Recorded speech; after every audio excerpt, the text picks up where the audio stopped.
Hi guys, welcome to my channel where today I'm going to be doing my next While I Was Out video. This is number 4 in my series. This whole series is showcasing some eyeshadow looks that I've done off camera. I'm a mother of several children and I don't always have time to film, even though I'd like to. If you're new here, my name is Rachel. Hello. I love to play with colorful eyeshadow and I try to upload several videos every week. They're all eyeshadow related. I hope you'll consider liking and subscribing before you go.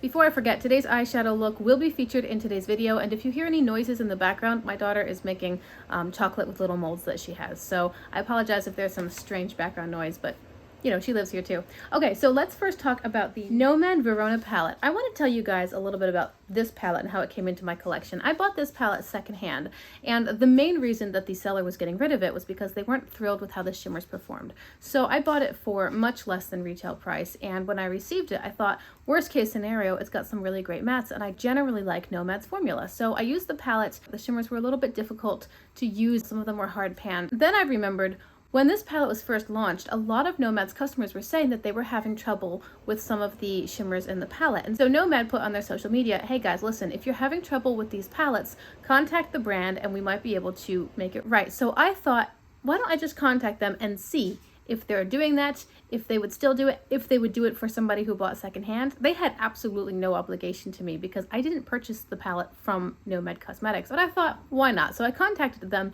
and I said, listen, I bought this palette used. I did not buy it from your website. The seller was having trouble with the shimmers. I am also having some trouble with the shimmers. I had heard that you guys were doing this and I have no idea.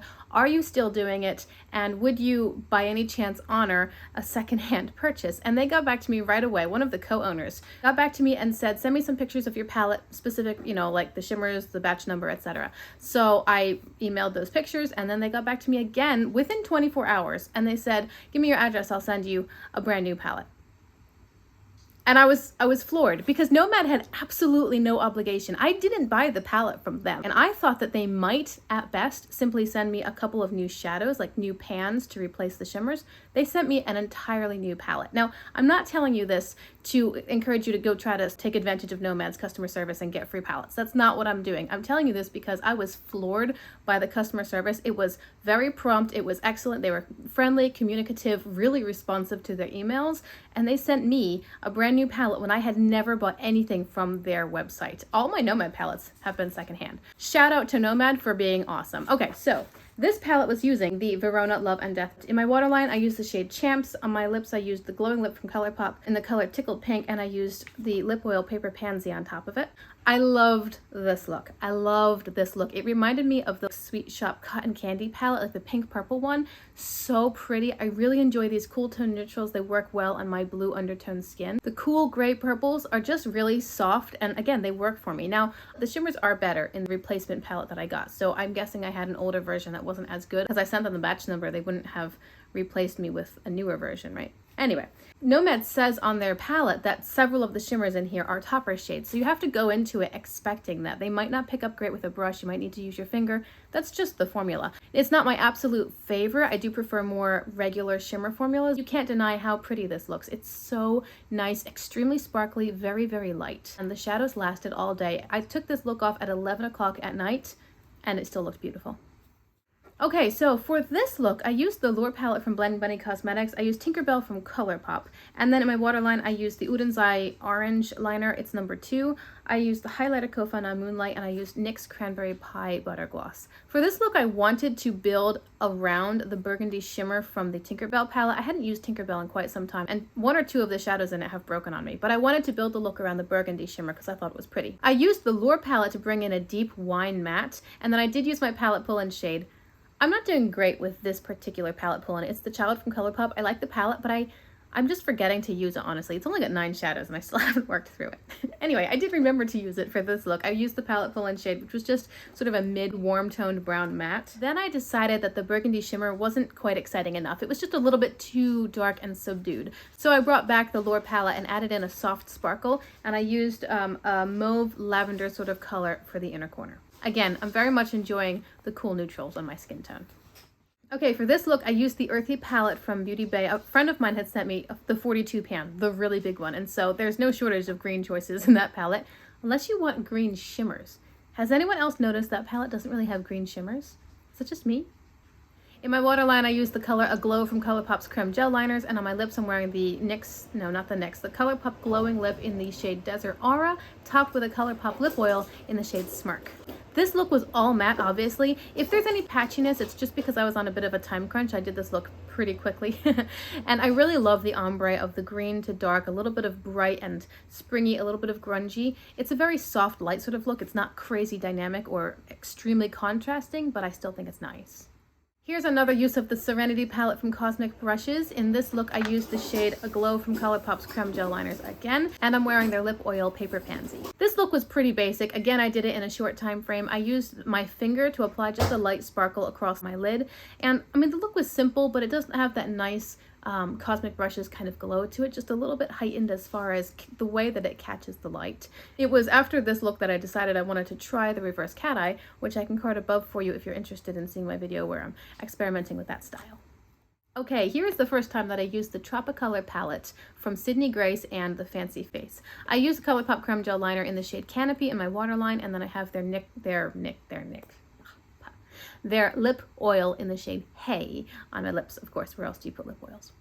Okay, so the Sydney Grace formula is impeccable. The quality is amazing. The mattes blend like butter. They really do. I know that there have been a few palettes I've mentioned in the past where the mattes just blend themselves. Sydney Grace mattes are like that. They are so easy to work with. The shimmers are really vibrant, really beautiful. They're smooth, they're creamy, and everything just has kind of a higher class sort of feel and final finish to it. Nothing looks powdery. Everything looks a bit more elegant and refined. The pigment in this palette is amazing, and I love the color story. It's quite varied. It's large enough to give you tons of different options, but everything still sort of works together. You've got some more neutral tones, some greens, some blues, lots of very, very pretty colors. And this look was kind of cool because I just threw on a few different shimmers. It's very easy to attain the DIY multi-chrome at home kind of hack where if you don't have a multi-chrome, you can take a couple different shimmers and layer them on your lid, and then depending on which way you look, they'll catch the light for different colors. It's really easy to achieve that with very good quality shadows, and the Sydney Grace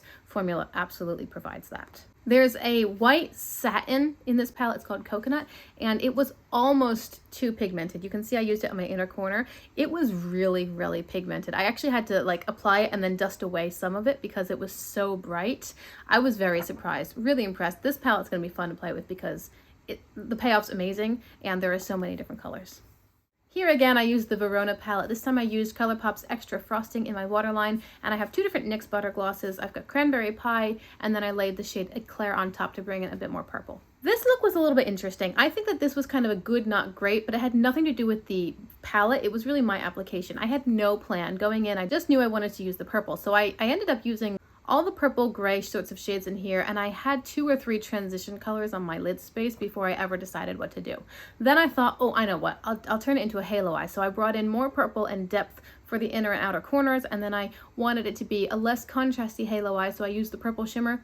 It was kind of a mess. There was no plan for this look, and that's why you see my lid space is just purple everywhere, just an explosion of purple, but no real finesse to it. That was the problem. I had no plan. I did bring the yellow shimmer down into the center of my halo eye, which I thought made it a bit more interesting. Again, I think that this look was just a little bit boring. There wasn't enough contrast, too monochromatic for my taste. It was pretty, and I like the way that these shadow colors and tones look good on my skin. I just didn't do it very well. Okay, here is the Planet Spirit palette from Udenzai. This is the second time I think where I've used only this palette. In my waterline, I just did a white, and then I have NYX Butter Gloss in the shade Summer Fruit on my lips, topped with a ColourPop lip oil, Hot Spark, which is the more orangey one. I didn't care for this look. I think it was something to do with the way that I shaped the outer V, so I messed with it a little bit more, and it was better. The look ended up growing on me. Throughout the course of the day, I found that I didn't dislike it. The multi-chrome is very pink.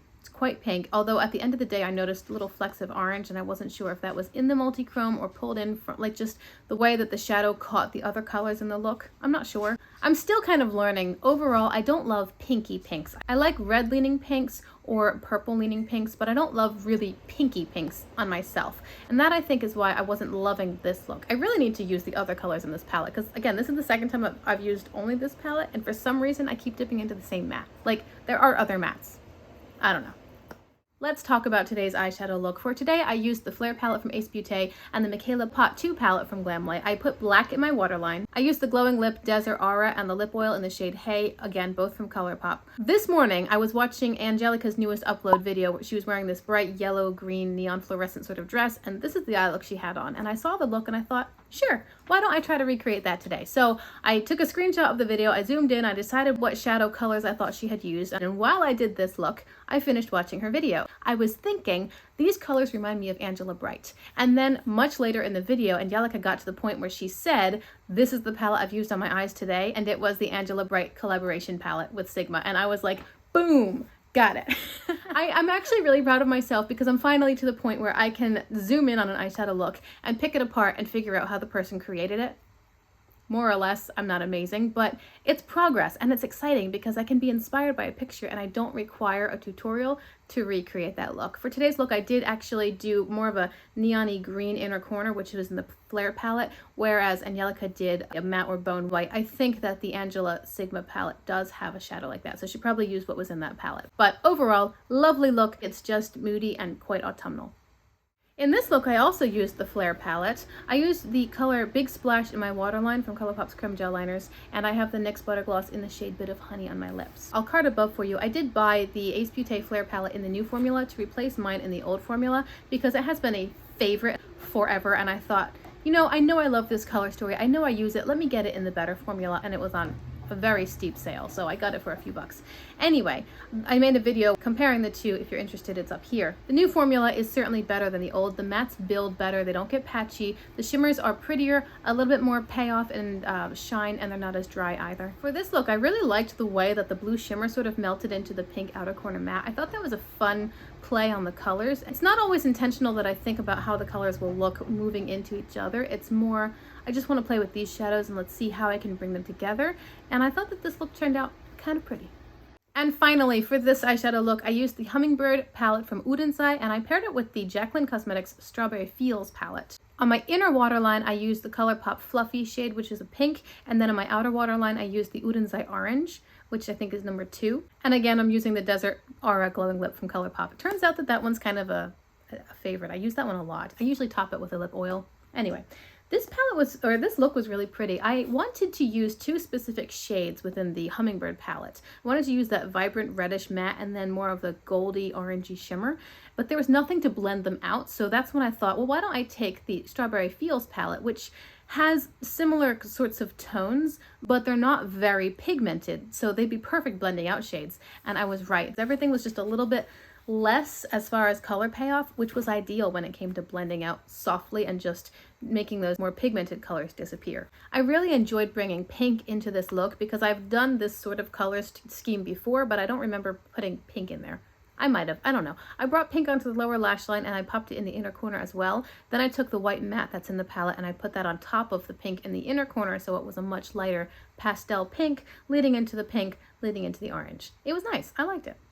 So there you go, guys. Those are my last, 10 looks that I have done off camera. I really wish I could be filming more, but right now, my 4-month-old is kind of messing up the night schedule. There are so many mornings where I'm up very early at 3, 4, 5 a.m. because the baby was up. And then I really just need to get some sleep because I have 3 children to take care of all day long. And if I don't rest, bad news bears for everyone. So even when I am able to wake up early, I'm usually too tired to realistically film because that then makes everyone else in my household suffer. And as much as I enjoy this hobby, it is not the highest priority of my life. So I appreciate you guys being patient. I hope you're enjoying these videos. I am having so much fun playing with eyeshadow, but I have to keep a balance, you know? Please comment below. Tell me which looks you enjoyed the most. I would love to recreate some of these for you. I make no promises because, again, not able to film as much as I want to, but if you really, really loved a look, let me know in the comments and I'll try to make a video for you, or maybe a reel or a YouTube short. I don't know. I'll see what I can do. Thank you for being with me. I appreciate you. I hope you've enjoyed this video. Remember to like and subscribe if you want to see more, and I'll see you guys again in my next video. Bye!